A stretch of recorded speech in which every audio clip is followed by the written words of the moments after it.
Now at 12:30, a mother in Irvine faces murder charges after her 11-year-old son was stabbed to death in a hotel room. She was then taken to the hospital following a possible suicide attempt. KTLA 5's Orange County Bureau Chief Chip Yost live now in Santa Ana with the very latest. Chip.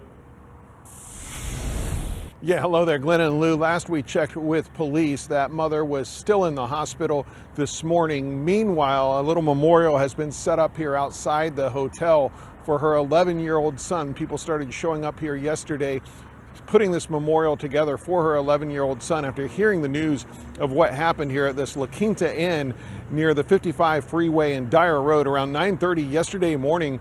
Police got a call, they say, from that mother who said she had just stabbed her 11-year-old son to death. Police say when they got here, they found the 11-year-old boy on a bed in a hotel room here on the 3rd floor, and that he had multiple stab wounds. And like I said, he was already dead, they say, when they got here. They say the mother and the son are from Irvine, and they've been staying on and off at this hotel for the last couple of weeks, but don't have any idea, at least that they've released publicly at this point, why the mother did this. But they did take her to the hospital because they say when she made the 911 call saying that she had stabbed her son, she also said that she had ingested what turned out to be about 2 dozen over-the-counter pain pills. So she went to the hospital for that. We understand she's expected to be released from the hospital a little later today. If she is, she will then be booked into the Orange County Jail. We still don't know her name or the name of her son who was killed here. Reporting live here in Santa Ana, I'm Chip Yost, KTLA. There's no threat to the public. This is an isolated incident. It's just a very tragic and unfortunate incident. Tragic and unfortunate as a 3-year-old girl's babysitter is now behind bars accused of murder. Good evening. Thanks for joining us at 6. I'm Denise Valdez. And I'm Brian Loftus. People asking now why this happened. Happened about 3:30 this morning at an apartment complex right near Eastern and Flamingo. Our 8 News Now investigators broke the name of the woman in custody. 8 News Now reporter Jessamine Wolk reports the father of that little girl, that toddler, alerted police. He said the babysitter stabbed his child and took off out of the complex. The 8 News Now investigators learning 41-year-old Marquetta Phillips is the woman in custody. I spoke with multiple neighbors who are shaken by this news. It's just a very tragic and unfortunate incident. A heartbreaking scene at the Villa del Sol apartments. Nothing like that has ever happened. This is the first time. Maggie's been a resident at the complex for 4 decades. My daughter was up at 4 o'clock in the morning, and she saw the lights of the police car reflected in the ceiling of the apartment. Knowing that this happened in your complex, how do you feel? Well, I feel very bad. I feel really bad.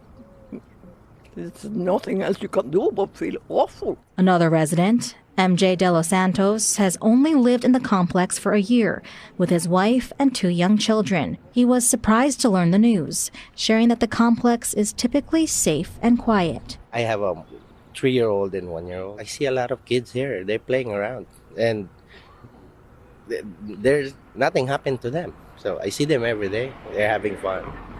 They always play in the grass over here. Although his family wasn't home at the time, De Los Santos says the crime scene is behind their bedroom. Neither of them knew the family, but are leaning on their faith during this tough time for their community. Just pray.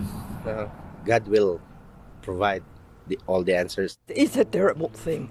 Yeah. Well, and the little girl, well, she's in heaven now. We don't know the reason for the stabbing or the relationship to the family, but Marquetta Phillips is expected in court tomorrow. Reporting from Eastern and Flamingo, Jessamine Wolk, 8 News Now.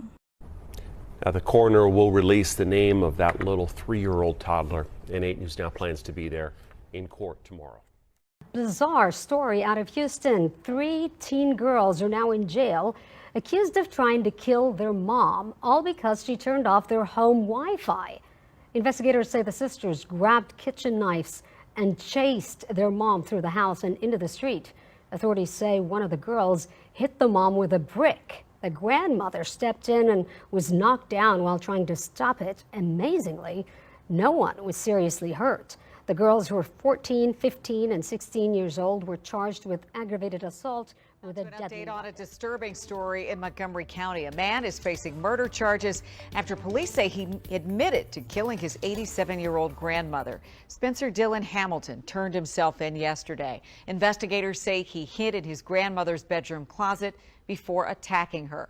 Our Lionel Donovan is in Potomac tonight with the new details we are learning. Court documents allege a brutal assault against Pauline Titus Dillon by her own grandson, 27-year-old Spencer Hamilton.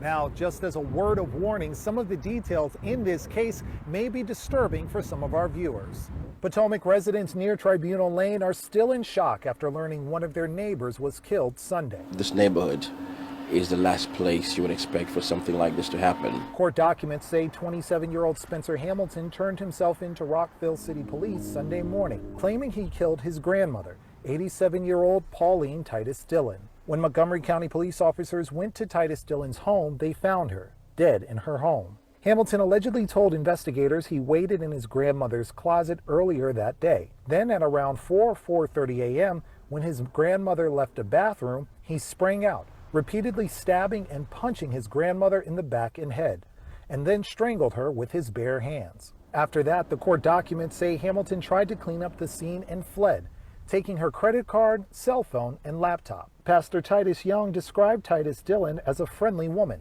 and hoped to get to know her better before this tragedy occurred. I think it must have been about a week or so ago. We saw her walk in and my wife was like, let's just reach out and let's invite her to church because we're having a program happening.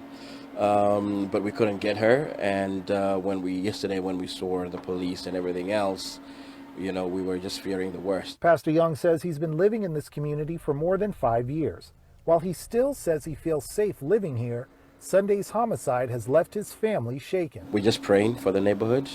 Actually, yesterday in the afternoon, my family and I, we just went, as we do, walking on the streets and just praying for the neighborhood, just praying that something like this doesn't happen again in a community where we live in.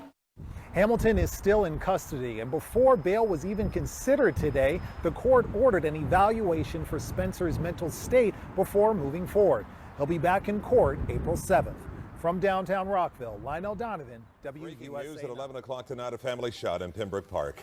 An infant and 2 toddlers among the dead. So let's get right over to Local 10's Terrell Fournay live at the scene with what we've just learned. Terrell.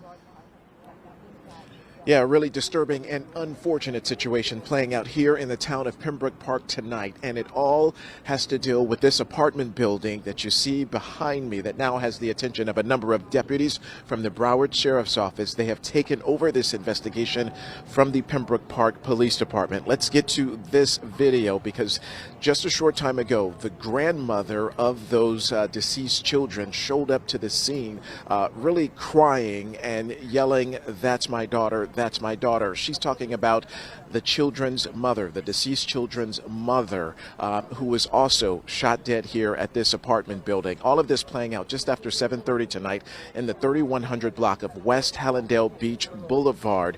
We are told that that woman was in a relationship with a man, and at some point that man opened fire, shooting and killing that woman along with the infant, 2 toddlers, and also opening fire on a different 10-year-old child. That 10-year-old apparently survived the shooting, according to sources, and has been rushed to a nearby hospital along with that accused gunman. So again, all of this playing out in front of neighbors just this evening, just after 7:30 tonight. Here's what one neighbor told us around the time that it all happened.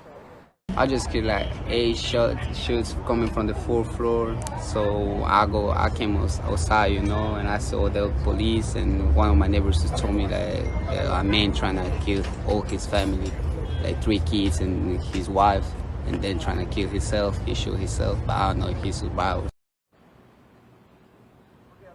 Yeah, so just a heartbreaking scene as we learn more and more details from the Broward Sheriff's Office and, of course, from sources we've been working on this case as well. As you can see, the Broward Sheriff's Office, they have brought in their forensic response unit here to the scene, so it appears that they will be here throughout the night. But again, 6 total people involved in this situation. A man opening fire on a woman he was in a relationship with, and also that woman's children. 4 total children shot here, 3 of them dead, including that infant, 2 toddlers, and the 10-year-old is surviving this situation now at a hospital. A domestic situation, an unfortunate situation, as we are learning the details tonight. That is the latest live from Pembroke Park. I'm Terrell Forney, Local 10 News.